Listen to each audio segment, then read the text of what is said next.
One day, in the quiet countryside of Scotland, a young boy was playing near a swamp when he suddenly lost his footing and fell into the thick, muddy water.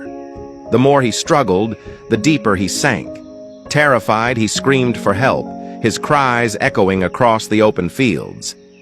A poor farmer named Fleming was working nearby when he heard the desperate cries. Without a second thought, he dropped his tools and ran toward the sound. As he reached the edge of the swamp, he saw the child flailing, barely able to keep his head above the water.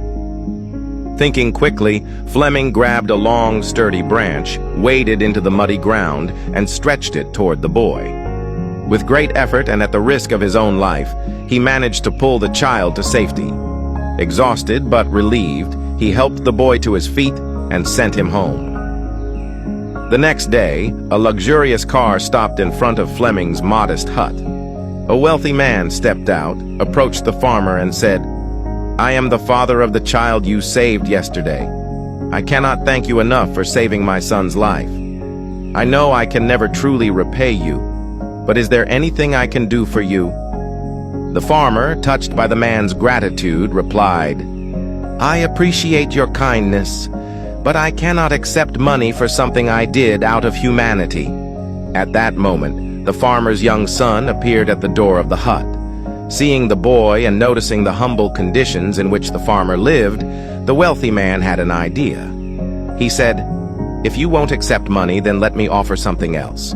Let me take responsibility for your son's education." The farmer hesitated for a moment. Sending his son to a prestigious institution was beyond his wildest dreams, but realizing the incredible opportunity before him, he nodded in agreement. Thanks to the sponsorship, young Alexander Fleming was admitted to the finest schools, where he excelled in his studies. He later attended St. Mary's Hospital Medical School in London, where his relentless curiosity and scientific brilliance led him to a groundbreaking discovery: the world's first antibiotic, penicillin, in 1928. This miraculous drug would go on to save millions of lives. But the story doesn't end there. Years later, during World War II, the wealthy man's son fell seriously ill with pneumonia. His condition was critical, and his survival seemed uncertain. He was treated with penicillin, the very drug discovered by none other than Sir Alexander Fleming.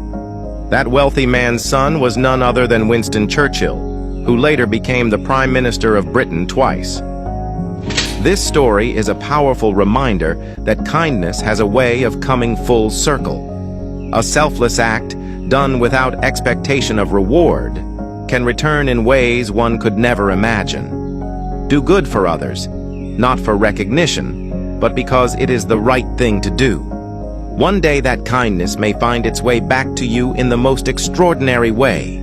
If you believe that good deeds always come back in some way, then comment, "Karma is real," and share this story with your friends. Stay blessed.